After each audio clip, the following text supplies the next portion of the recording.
On this week's episode of The Rutledge Perspective, we're still continuing to talk about hustle and flow and grind and all that kind of stuff. But as I've been saying for this 2020 year, really sitting in that word surrender and the process of surrendering to the flow. And through that, what really hit for this episode is talking about grace and how that grace translates into what we call hustle or what we call flow or grind or whatever you want to call it. And I posted this week that grace will take you places hustle can't. And that spoke to me because for those of you who are overthinkers like me, those of you who are overthinkers, it's really often very difficult for us to just pause and take a minute. And not only to pause and take a minute, but to allow ourselves to do that and to not beat ourselves up for needing a minute. And that led me to this idea of grace. And when you think about grace, we always talk about a woman is so graceful or dancers are so graceful. And when people say that word and in that context, they're thinking flowy and beautiful and sometimes soft and ethereal and all of these things. But there is some power in grace. There is uplifting and support and grounding in grace. And we don't think about it that way. And I had posted that post about grace and giving ourselves a minute. And then my dear friend Lexi, and I suggest all you guys pick up her book. It's released today, which is January the 19th, 2021. It's called The Power of a Graceful Leader. So great minds, right? Think alike. And so I looked at the book and knew the book was coming out, but hadn't really connected it. And one of the things she talks about in there that is so aligned with what we've been talking about in the Rutledge Perspective is that those words that we use, that word of grace and that word of giving ourselves grace and acting in grace and giving others grace is not about a lack of power or about weakness, but there really is power in grace. And I want to really help us focus on the fact that as we lead, especially in times that are difficult, and our nation is just a hot mess right now. The U.S. is a hot mess right now. As we lead and we're leading others, we must remember how we're showing up. And that people will listen to what you say, but they will believe what you do. They watch your behavior, not only your behavior to them and to others, but how are you treating yourself? How are you showing up on a regular basis?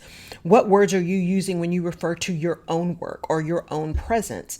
And are you giving yourself space and grace to be human, to be vulnerable, to be transparent, to be all of these things that are really critical in good leaders? And again, as we've talked about, even transparency doesn't mean you just open the kimono and tell everybody your dirty laundry. But we are not perfect and we all have our moments. And so when you are a leader and you allow yourself to have a moment, you are giving permission to everyone else that's watching you to have a moment.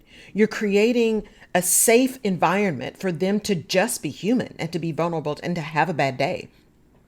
And would you come forward and tell people, it's just a bad day today. It's just a bad day.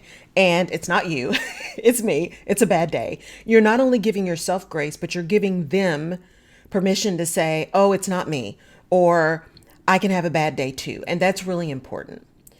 I watched over the weekend the new movie, her directorial debut, Regina King's directorial debut called One Night in Miami.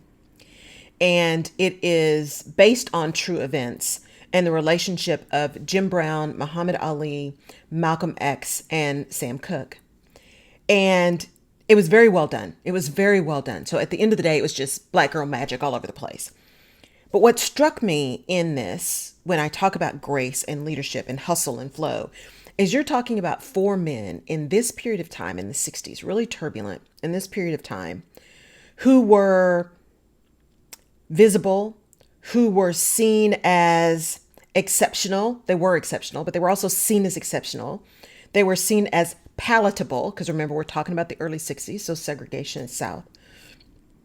And yet their relationship was so powerful and so connected and so real that they were able to give each other grace in their failures or their inability to see themselves, or where they weren't appearing to show up authentically for each other or to other people. That there was a perspective they weren't showing up the way they should have, or they weren't taking on the burdens of the world. All of these kind of things. There was just a lot of meat in this movie. And not only that relationship that is indicative of what it means to have a village, and I use village on purpose in the Rutledge perspective, to have that village, those people that are going to surround you. They are going to draw the circle tight when you need them. They are going to put their arms around you. They're going to lift you up. They are going to surround you in strength and love and protection. They are also going to release you and hold you accountable for what you do and where you go and how you say it and how you show up, and when you're not being honest and when you're not being authentic, because they know you and because they love you and because they lift you up and know what you can do. More than you, most times, they know what you can do. And that's about grace. That village gives you the grace to be who you are. It gives you the grace to be fallible, and it gives you grace to move along the path to be the absolute best that you can be and to show up the way you're supposed to show up, and to give you protection to do that when it's dangerous, because showing up authentically is not easy, but it can also be dangerous depending on your environment, depending on the culture, depending on the organization that you're in, because not every organization truly supports transparency or authenticity or honesty. And we've talked about that, speaking truth to power. And you can gracefully speak truth to power, but you still need to speak that truth. You still need to own your truth. You still need to be able to sit in your truth. But all of that is about surrounding yourselves and creating an environment where grace leads, because we don't know how people and how they're living and how they're having to show up, especially in these times, what they're having to do to just make it happen that day, to just get out of bed that day. We don't know what they're dealing with at home. We don't know what the challenges are that they're facing, and they are still showing up and they're still making it happen to the best of their ability. And because we're human and because we're all fallible, we are not going to get it right all the time. And so that grace enables us to dial back those words of grind and hustle and get her done and all those things that make us say we're not working hard enough, we're not showing up enough, we're not doing what we need to do to get results, to make sure we get the bottom line done. There's the return, that we get X number of more customers. And all of those things are important if you're building a business or you're building a career, because you can't save your way to prosperity. You just can't. At some point, you're still going to have to pay people, or at some point, you're still going to have to pay a bill. You can't just save your way to prosperity. So return matters and profit matters, and all of those things matter. And they are not more important than the humans that are making that stuff happen. Because at the end of the day, in order for the work to be done, people have to show up to do the work. They have to believe in the work. They have to believe in themselves. They have to find a way to get things done collaboratively. And they have to find a way to do it sustainably and over and over and over and over. Be consistent and be sustainable if you want it to work long term, right? So going into the rest of this month and into this year, surrendering to the flow. Just let what's supposed to come to you come to you. Still be in action. Don't just sit back. Don't just sit back and say, well, here's what I want, and if I just think about it hard enough, it'll happen. No, you still need to be in action. And you can be in action and still give yourself grace to have those moments where the flow is just hard. You're just having to just go with the flow and wherever it takes you, because you just can't fight it at this moment. And we all have that. And sometimes the fight is just too much. Doesn't mean we give up. It just means we're taking a pause so we can come back for the second round. And grace enables us to do that. And there is power in grace. Grace isn't just soft. Grace isn't just ethereal. Grace is actionable. Grace is intentional. Grace is powerful. And that's the Rutledge perspective for this week.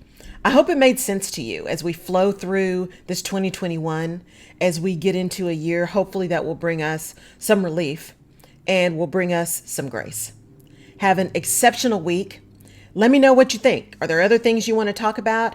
Please pass this on if it spoke to you. And I will plan to see you and talk to you and hear from you next week on the Rutledge Perspective. Take care.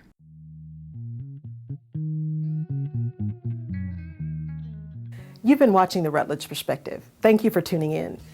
If we have given you a different perspective, or if you've learned something new that you hadn't thought about before, please subscribe to the Rutledge Perspective podcast where you get your favorite podcasts, and give us a like on iTunes or Google Play or Stitcher. We really appreciate it. And your feedback is important as well, as we use that to inform our next episodes. You can also head over to my website, laurelrutledge.com, and download a freebie called Where's My Mojo that can really help you get out of your rut or maybe talk you back off that ledge of frustration. You can also find previous episodes of the Rutledge Perspective on laurelrutledge.com. I really appreciate your tuning in. Thank you so much, and we'll see you next time.